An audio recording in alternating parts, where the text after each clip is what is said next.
Jadi Injil yang mencakup berita dari kelahiran sampai kebangkitan Yesus. Itulah Injilku, kata Rasul Paulus. Injil yang kuberitakan, Injil keselamatan.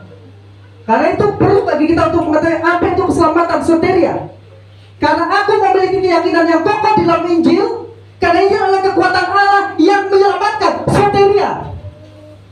Pendamaian belum menyelamatkan, tapi pendamaian itu membuka jalan, menghalau rintangan, membuat rintangan supaya orang bisa diselamatkan. Itu dilakukan oleh Yesus. Sedangkan keselamatan itu adalah penanaman atau pemberian joe, hidup kekal oleh Roh Kudus pada seseorang. Jadi ketika seseorang hanya mendengar tapi belum percaya, dia belum memiliki hidup yang kekal. Maka orang mendengar, dia percaya, Roma pasal 10 ayat 10, dia diselamatkan. Sebab dengan hati orang percaya dibenarkan. Orang percaya apa? Pada pemberitaan. Dia mendengar, dia percaya. Dengan hati orang percaya dibenarkan, dan dengan mulut orang mengaku, dan dia diselamatkan. Apa itu yang maksud dari keselamatan? Penanaman atau pemberian hidup kekal.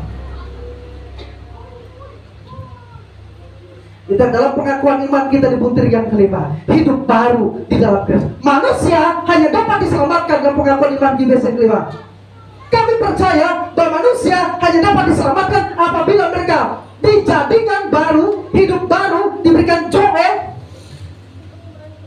menerima hidup baru, dijadikan baru di dalam Yesus Kristus. Itu benar pengakuan, dan itu esensial di dalam soteriologi Kristen. Sementara pendamaian berarti Yesus melalui kematiannya telah menghapus rintangan supaya kita bisa diselamatkan. Maka keselamatan soteria berarti penanaman, pemberian hidup kekal, sehingga ini disebut dengan lahir baru, ini disebut dengan hidup baru, ini disebut dengan hidup kekal. Kapan terjadi? Pada saat kita percaya dalam hati dan mengaku dengan mulut kita. Seketika kita mendapatkan hidup yang kekal. Karena waktu kita mendengar, iman ada. Dan bersama dengan itu Roh Kudus bekerja. Seketika kita percaya, kita mengaku, kita selamat, joe ditanamkan di dalam kita. Sejak saat itu kita diselamatkan. Namun kata soteria ini, ya, dalam pemahaman Injil sepenuh, ya, juga mencakup manfaat dari keselamatan itu sendiri, termasuk di dalamnya kesehatan, kesembuhan, dan berkat. Maka kita percaya dalam pengakuan iman kita, tiap-tiap anak Tuhan dapat disembuhkan melalui kuasa doa. Amin. Ya. Karena kita juga mengatakan dia sendiri telah memikul dosa kita dalam tubuh di salib, supaya kita mati terhadap dosa, hidup untuk kebenaran, oleh bilur-bilurnya kamu telah disembuhkan. Apakah itu berarti bahwa kita tidak memerlukan pertolongan dokter? Boleh pergi ke dokter, boleh berobat herbal, boleh, tidak salah. Yang salah ialah kalau ke dukun. Yang salah ialah kalau ke nekromansi, mencari berkat kepada pertolongan para dukun. Itu dilarang oleh kita, dan itu nanti akan membawa bencana bagi saudara-saudara. Akan ada banyak kesulitan setelahnya, karena setan memberi, dia mengambil banyak. Setan memberi banyak, dia mengambil lebih banyak lagi. Ya. Kalau sakit boleh berdoa, boleh ke dokter, silahkan. Tapi tidak menutup kemungkinan iman kita memberikan kesembuhan kepada kita di dalam Yesus Kristus. Karena ada yang tidak bisa dilakukan oleh dokter, Allah yang Maha Kuasa dapat melakukannya. Jangan berhenti percaya bahwa Allah dapat menolong saudara tanpa dokter ataupun dengan bantuan dokter. Jadi Injil yang utuh, perhatikan,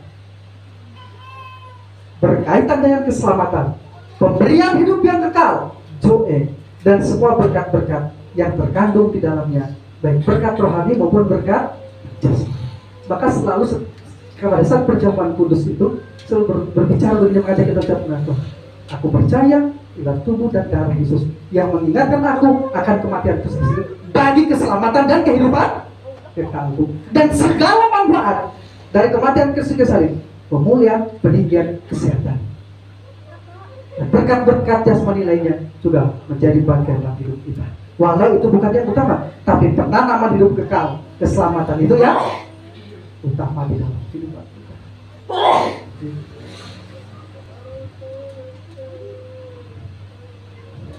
Memahami ini membuat kita mengerti bahwa segala yang kita perlukan hari ini Yesus telah menyediakan solusinya melalui Injil, dan kita hanya perlu menerimanya dengan iman, pisteo.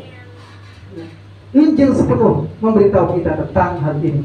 Ketika Allah menyelamatkan orang berdosa, rencananya tidak pernah bahwa mereka melampaui Injil. Kekristenan tidak pernah bisa melampaui Injil, tetapi justru memindahkan mereka lebih dalam ke dalam Injil.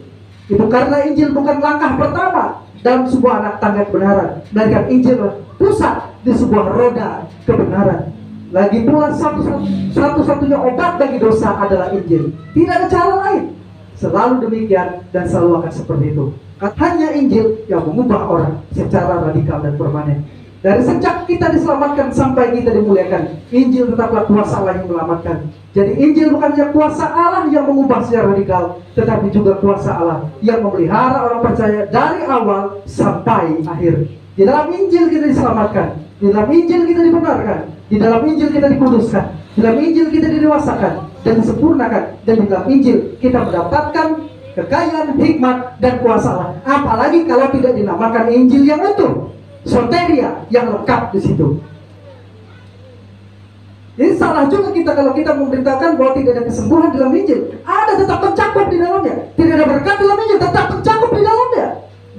Hanya Injil yang menjadi jaminan bagi keselamatan kita dari awal hingga akhir di dunia dan di kehidupan yang akan datang. Dengan demikian, Injil bukan sekedar kabar baik, tetapi Injil adalah satu-satunya kabar baik yang dunia dan kita butuhkan. Injil adalah hidup kita, jalan hidup kita, cara hidup kita, teologi kita, dan pandangan hidup kita terhadap dunia. Injil adalah jangkar kita dan pengharapan kita yang menguatkan kita. Karena itu jangan pernah mau digeser sedikit pun dari Injil yang telah menyelamatkan kita dan memelihara kita dari awal hingga akhir. Kolose pasal 1 ayat yang 23 sudah kita baca tadi. Jangan mau digeser atau tetap berdiri dengan teguh. Ya. Ingat, Injil bukan sekedar ABC dari kekristenan, tetapi Injil adalah A sampai Z. Karena dia adalah Yesus, Alfa dan Omega. Semua teologi adalah pemaparan dari Injil. Artikulasi lebih jauh dari Injil dalam semua aspeknya, yang dengan teliti menyingkapkan implikasinya yang memerdekakan dan manfaatnya yang melengkapi. Aplikasi dan di sisi praktisnya, semua kedewasaan sejati dan pertumbuhan yang lebih jauh dalam kehidupan Kristen semata-mata harus merupakan penerapan dari Injil dan manfaatnya dalam kehidupan sehari-hari. Injil adalah satu-satunya dan segala-galanya bagi kita.